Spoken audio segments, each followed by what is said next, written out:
Hi friends, అందరికీ నమస్కారం. ఎలా ఉన్నారు అందరూ? ఈరోజు మీకు విలేజ్ స్టైల్లో పప్పుచారు, సింపుల్గా అయిపోయే కర్రీ. విలేజ్ స్టైల్లో మనం పప్పుచారు ఎలా కాసుకోవాలి, పప్పుచారు ఉప్పు మిరపకాయ ఈరోజు మీకు చూపించబోతున్నాం. దయచేసి అందరూ మా వీడియోని లైక్ చేయండి, షేర్ చేయండి, సబ్స్క్రైబ్ చేసుకోండి. ఇంకా మరిన్ని వీడియోలు ఎన్నెన్నో పెడతాని మమ్మల్ని ప్రోత్సహించండి. ఇక మనం వంటలోకి వెళ్ళిపోదాం. ముందుగా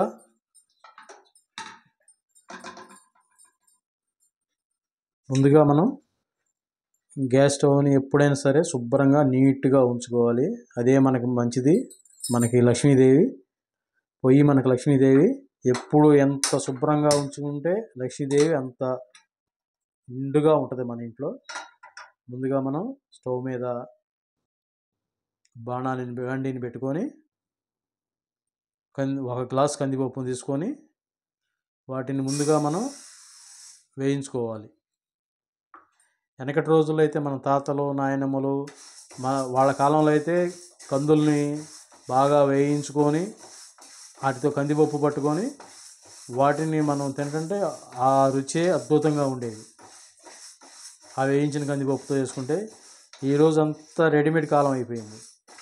కందిపప్పు మిల్లుకు పోవటం, కందిపప్పులు తెచ్చుకోవడం, తినటం, దాంతో రోగాలను కొనుక్కోవడం అలా అయిపోతుంది. ఆ రోజుల్లో మనం వేయించిన కందిపప్పుని జేబులో పోసుకొని తినేవాళ్ళం పిల్లల కాలంలో. ఆ రుచే అమోఘం. ఆ స్మెల్ కానీ ఆ రుచి కానీ. కందిపప్పుని బాగా దోరగా వేయించిన దాకా రుచి కూడా అద్భుతంగా ఉంటుంది. వేయించిన కందిపప్పుతో పప్పు చేసుకున్నా, పప్పు చారు కాసుకున్నా అద్భుతంగా ఉంటుంది. ఆ రుచే వేరు, ఆ వాసన వేరు.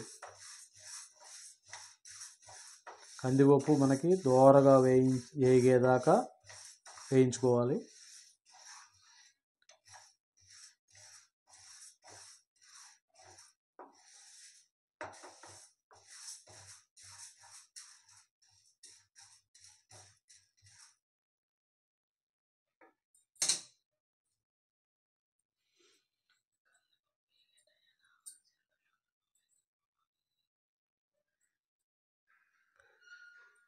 కందిపప్పు వేగేలోపు మనం కొద్దిగా ఒక నిమ్మకాయ అంత చింతపండుని నీటిలో నానేసుకుందాం. ఇలా పెట్టుకుంటే ఈ పప్పు అన్నీ వేగేలోపు ఈ చింతపండు నానుతుంది.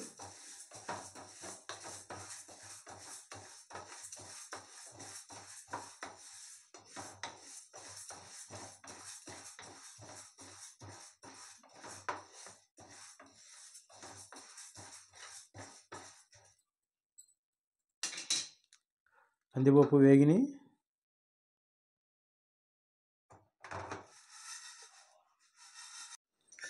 వేగిన కందిపప్పుని మనం శుభ్రమైన నీటిలో శుభ్రంగా కడుక్కోవాలి.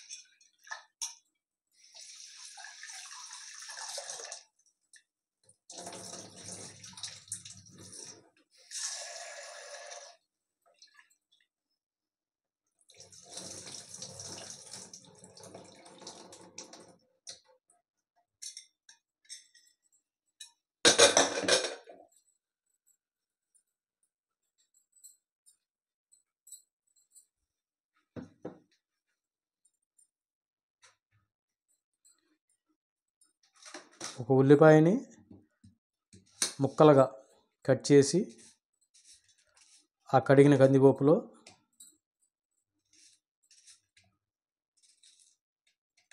వేసుకోవాలి. తరువాత తగినంత పసుపు,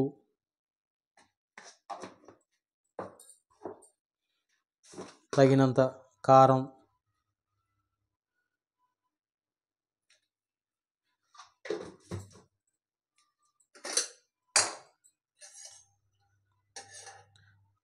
1 స్పూన్ ఒగ్గంటి నూనె,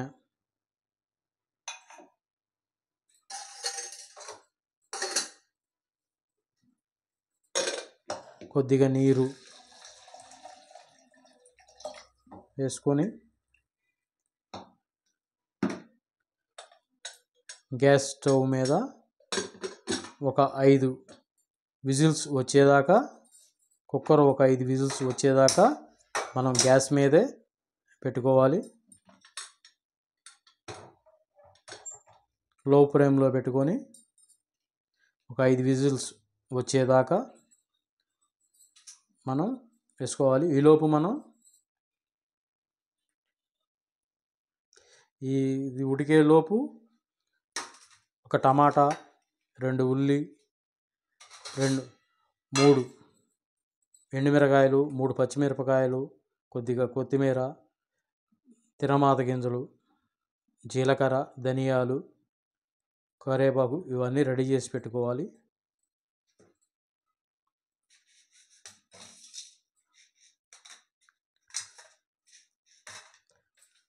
టమాటాను, ఉల్లిపాయను తరిగి పెట్టుకోవాలి. కందిపప్పు ఉడికేలోపు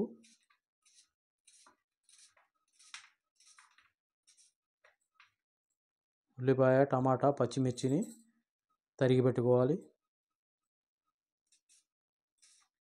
ఫ్రెండ్స్, విజిల్స్ వచ్చే సమయం ఆసన్నమైంది. పప్పు ఉడికే సమయం వచ్చేసింది. కొద్దిసేపట్లో విజిల్స్ స్టార్ట్ అవుతున్నాయి. మనం 5 విజిల్స్ వచ్చేదాకా స్టవ్ మీద ఉంచుకుంటే కందిపప్పు ఉడుకుతుంది.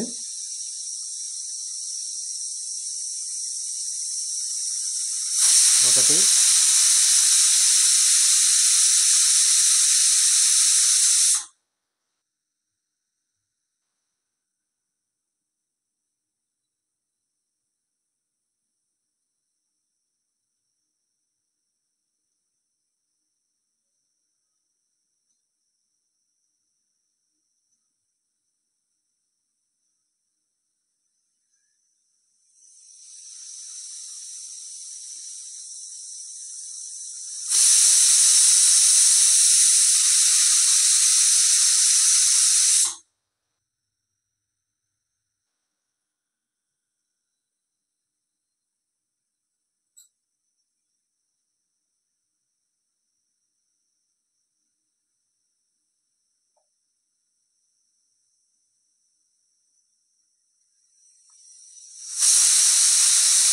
3,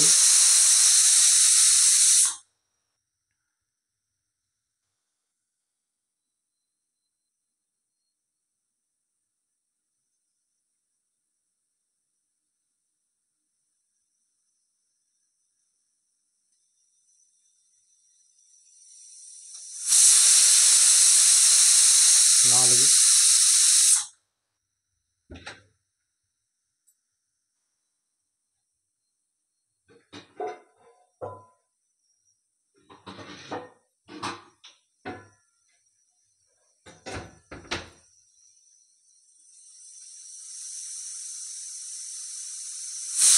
5 విజిల్స్ అయిపోయినాయి. మనం గ్యాస్ ఆపేసుకొని పప్పు చల్లారేదాకా కొంచెం వెయిట్ చేయాలి.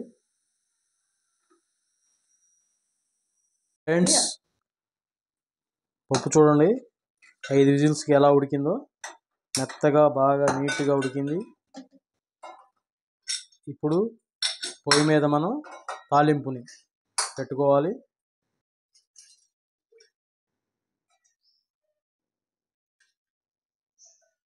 ఒక 2 గంటలు నూనె, మనం ముందుగా తీసి పెట్టుకున్న తాలింపు గింజలు,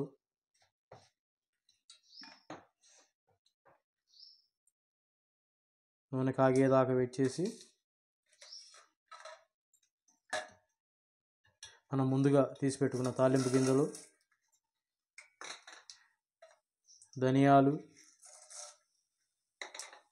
జీలకర్ర వేసుకొని అవి బాగా ఏగేదాకా గరిటెతో కలయి పెట్టుకోవాలి. తరువాత తరిగి పెట్టుకున్న ఉల్లిపాయ, ఉల్లిపాయ ముక్కలను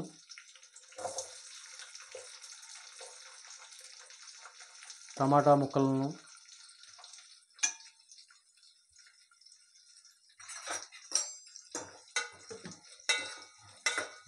ఉల్లిపాయ ముక్కలు వేగేదాకా కలయి తిప్పుకోవాలి.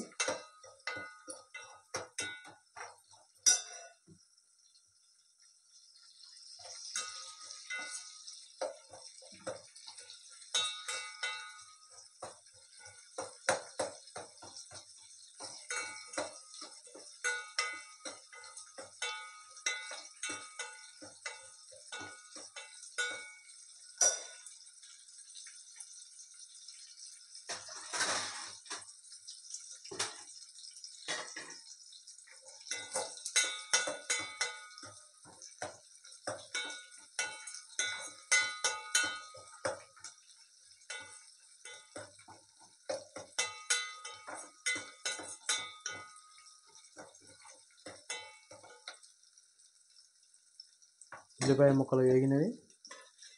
అందులో మనం ఎండుమిరపకాయలను, తరిగి పెట్టుకున్న పచ్చిమిర్చి ముక్కలను,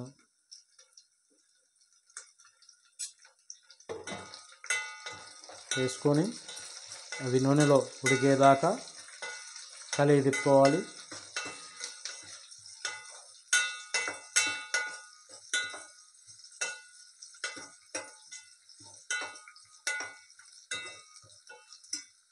తర్వాత తరిగి పెట్టుకున్న టమాటా ముక్కలను వేసుకొని, టమాటా కొంచెం పచ్చిగా ఉంటుంది కాబట్టి కొద్దిగా సేపు ఉడికేదాకా వేయించుకోవాలి. నూనెలో ఉడకబెట్టుకోవాలి.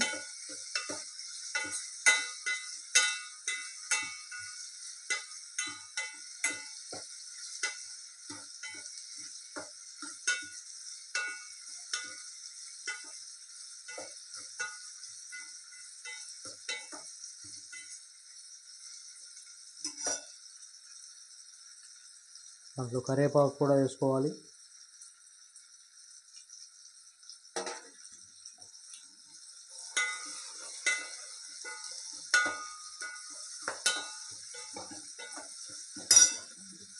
ఇది వేగేలోపు మనం ఉడకబెట్టుకున్న కందిపప్పుని మెత్తగా రుబ్బుకోవాలి పప్పు గుత్తితో.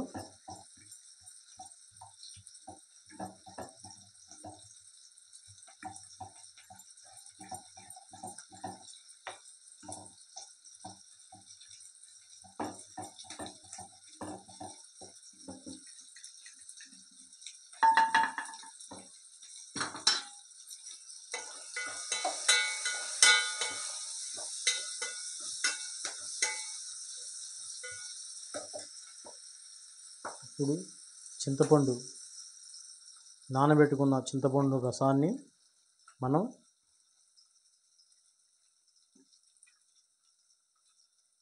ఆ పప్పు గుత్తితో రుబ్బుకున్న మిశ్రమంలో ఈ చింతపండు రసాన్ని నింపాలి.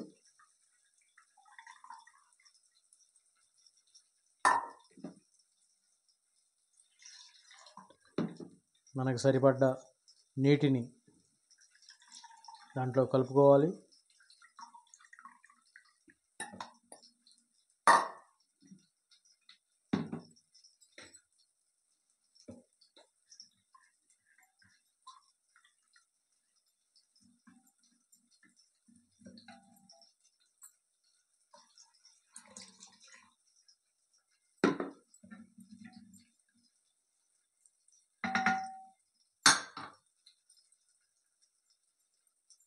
ఈ కలుపుకున్న పప్పును ఆ పొయ్యి మీద ఉన్న పాత్రలో ఆ తాలింపులో వేసుకోవాలి.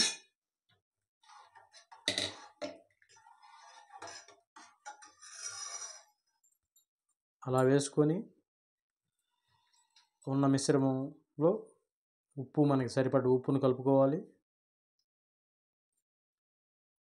తరువాత ఆ పొయ్యి మీద ఉన్న పప్పుచారు తెరిలేదాకా సరిపడ్డ కారం, సరిపడ్డ పసుపు ఆరోగ్యానికి మంచి యాంటీబయాటిక్గా పనిచేస్తుంది. ఎక్కువ కారం అల్సర్ని పెంచుతుంది.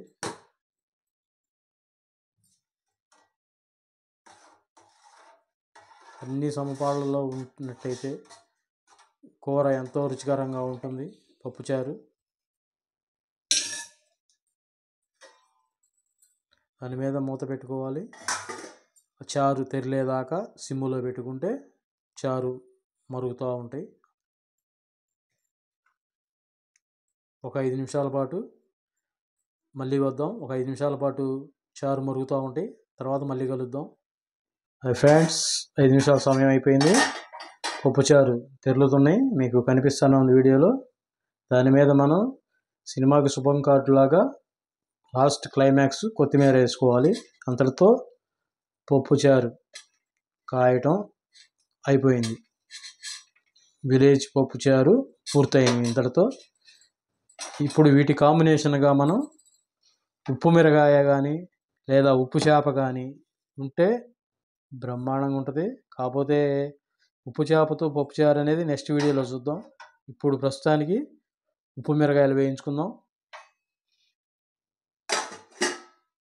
ఉప్పు మిరగాయలు పప్పుచారులో తినచ్చు, పెరుగన్నంలోనూ తినచ్చు. ఆటి రుచి ఆటిది, ఒక్కోదానికి ఒక్కొక్క రుచి.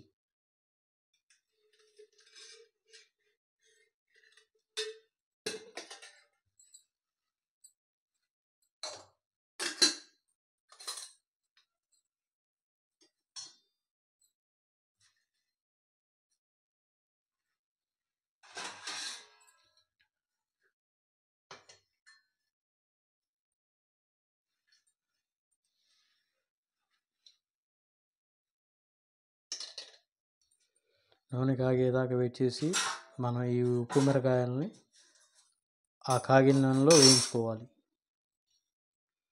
ఉప్పు మిరకాయలు కామన్గా అందరి ఇళ్లలోనూ ఉండొచ్చు, ఉండకపోవచ్చు. బయట బజారులో, షాపుల్లో దొరుకుతాయి, బేకరీలో వాటిలో దొరుకుతాయి ఉప్పు మిరకాయలు. అవి మన ఇంట్లో తెచ్చిపెట్టుకుంటే మన ఇంట్లో దేంట్లో అయినా అవి వేయించి పెట్టుకోవచ్చు. త్వరలో ఉప్పు మిరగాయలు ఎలా పెట్టుకోవాలి, వాటిని ఎలా తయారు చేయాలనేది త్వరలో వీడియో చేసి పెడతాను నేను. ఉప్పు మిరగాయలు తయారు చేసుకోవటం మన ఇంట్లో మనమే.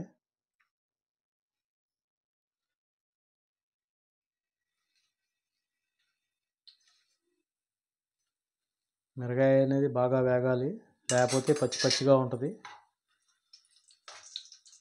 అప్పుడు మనకి నార సాగినట్టుగా సాగుతుంది. కానీ వేగితే కరకరలాడుతుంది. పప్పుచారులో ఎంతో రుచిగా ఉంటాయి.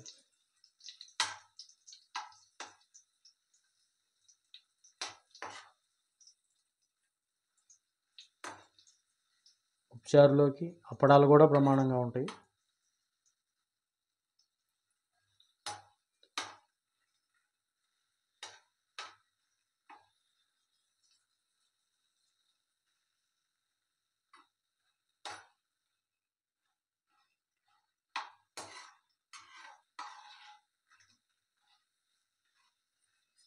బాగా ఎర్రగా కాలినట్లయితే ఉప్పు మిరకాయ వేగింది అని అర్థం. ఎరుపు రంగులోకి మారుతుంది వేగిన మిరపకాయ.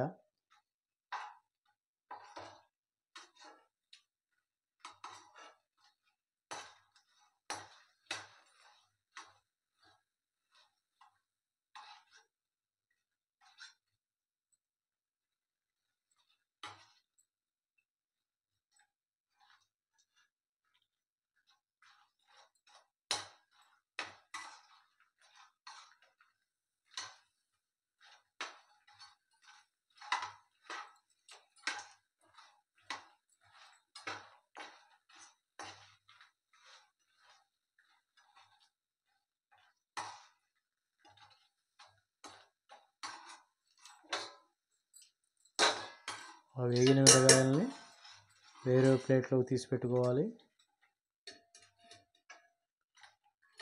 ఆ మిగిలిన నూనెని ఉప్పు మిరగాయలు వేయించుకోవడానికే ఉపయోగించుకోండి. అది అలా కాదని ఏ కూరల్లోనే వేసుకున్నా ఆ కూరల రుచి మారిపోతుంది, కారంగా ఉంటాయి, ఆ రుచి కూడా మారుతుంది. కాబట్టి ఆ నూనెని సపరేట్గా పెట్టుకోండి వేరేగా. ఇంతటితో పప్పుచారు ఉప్పు మిరపకాయ కూర రెడీ, తినటానికి సిద్ధం. Okay friends,